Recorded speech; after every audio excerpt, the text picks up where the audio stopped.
Hello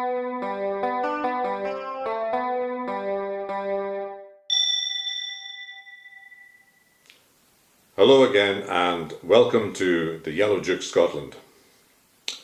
Arguably the most historically significant spot in the whole of Scotland is Moot Hill in the grounds of Scone Palace. All the kings of Scotland from 843 to 1488 were crowned here. Scotland became a country in 843 when Kenneth MacAlpin, the King of the Scots, also became King of the Picts, and the country north of the Forth and the Clyde was united in one new kingdom.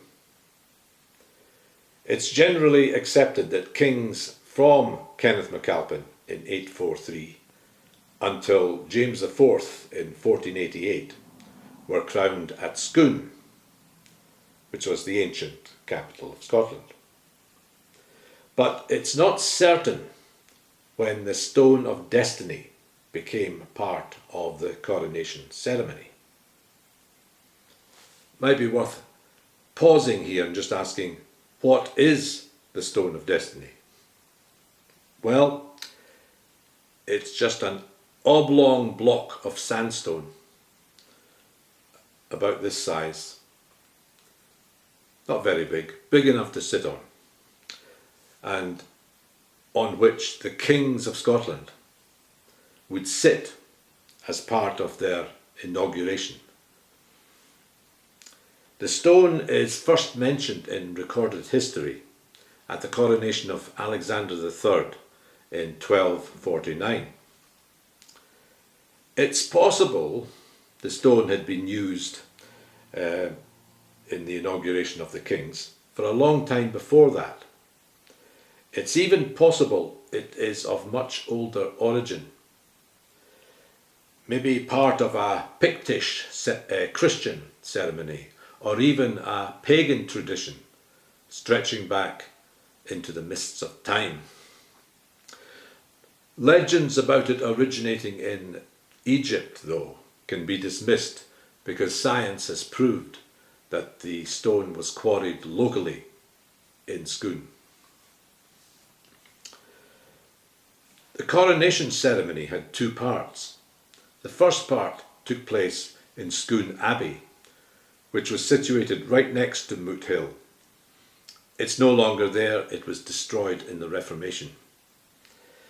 Then the second part was when there was a procession from Scone Abbey up onto Moot Hill. Moot Hill is it's not really a hill, it's more like a mound, a flat-topped mound next to the abbey. And the king would then sit on the Stone of Destiny and be acclaimed by the crowd, bishops, noblemen, courtiers, whoever was there. It's a strange ritual when you think about it. And it's possibly a relic from a more ancient pagan ritual. Alexander III was very reluctant to do this Stone of Destiny thing at his coronation. And I wonder if that was because, as a Christian, he didn't like these pagan elements. It's possible. Another thing that would happen during this ceremony would be that noblemen from various parts of Scotland would empty their boots of soil that they had brought from their home areas. They'd just empty them onto Moot Hill, and then the king would stand on the soil. And I think it was some sort of like symbolic representation of how the king was now master of the land of Scotland, the whole land of Scotland. I think that's the idea of that. And this practice gave rise to Moot Hill's alternative name of Boot Hill. Even now when you see signs for Moot Hill, it's usually designated as Moot Hill or Boot Hill, and that's where it comes from.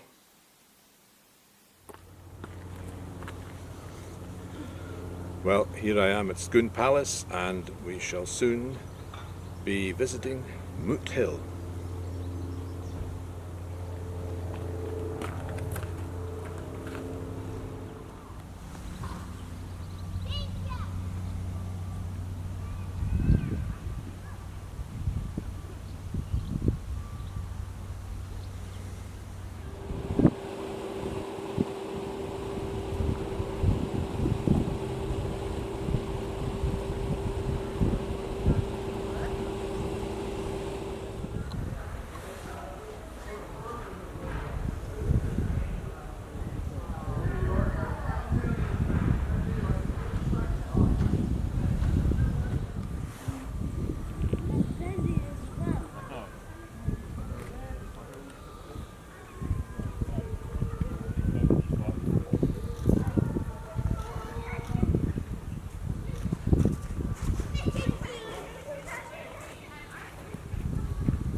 But no, thank you. Yeah, no, so this is the hill where everything took place for over 800 years.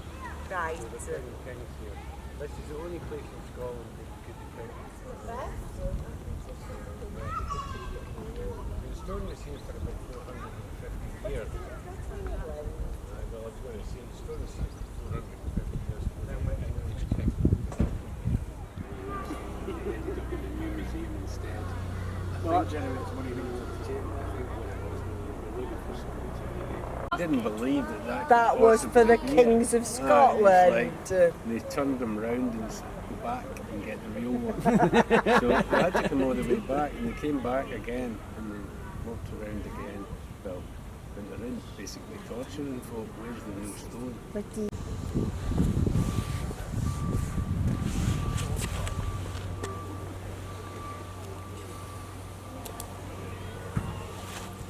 Thou hast it now, King Cawdor, Glamis, all as the weird women promised, and I fear thou playedst most foully for it.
In 1296, the stone was seized by Edward I of England and taken to London, where he had it built into the base of the coronation chair in Westminster Abbey. The monarchs of England and later Britain were all crowned while seated on the chair containing the stone. The stone rarely left Westminster. During World War II, it was taken to Gloucester Cathedral for safekeeping. On Christmas Day 1950, 4 Glasgow University students stole the Stone of Destiny. It was missing for 4 months and then mysteriously reappeared in Arbroath Abbey. It was returned to Westminster, and it was wisely decided not to prosecute those responsible for the theft. In 1996, the stone was returned to Scotland formally by John Major, the Prime Minister at the time, and put on display at Edinburgh Castle. In 2023, it was back in London for the coronation of King Charles III. The stone's permanent home is now in the new Perth Museum, just a couple of miles from Scone. On the 30th of March 2024, the museum, with the stone as its centrepiece, opened its doors to the public. The stone is kept in a little room in the middle of the museum. Only small groups are allowed to view it at 10-minute intervals. Inside the room, the stone is kept in a specially designed case.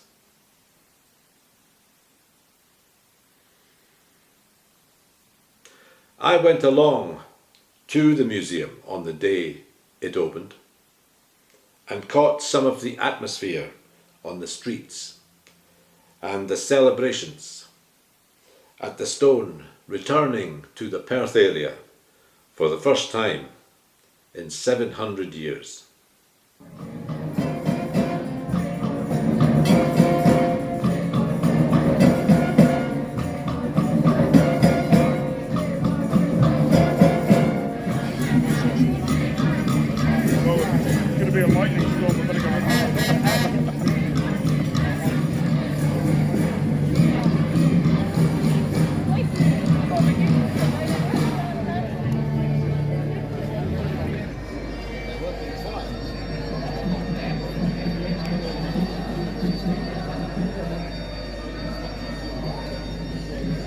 Here that has all of the dates. You'll be able to pick them up over the place. Where are they? Dates are here somewhere.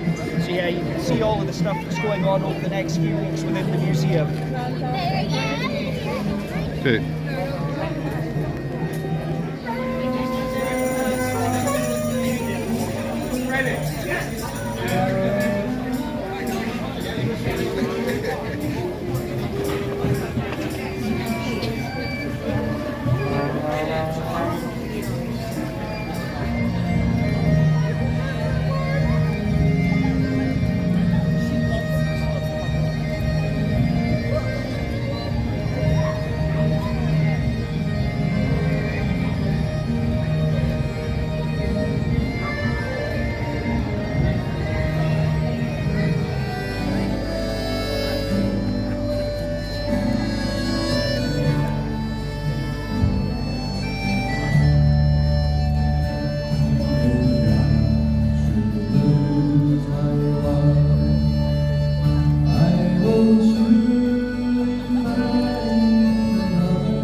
Thank you very much.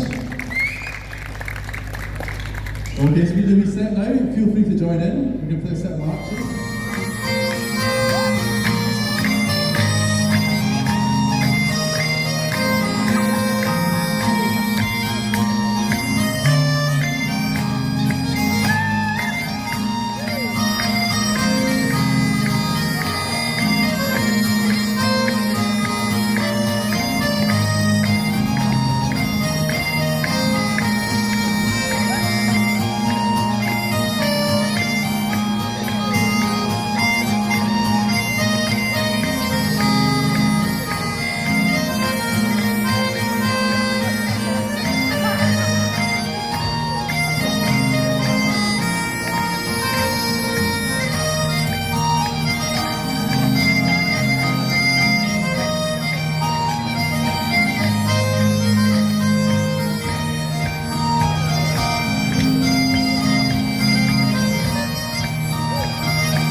Well done, the dancers.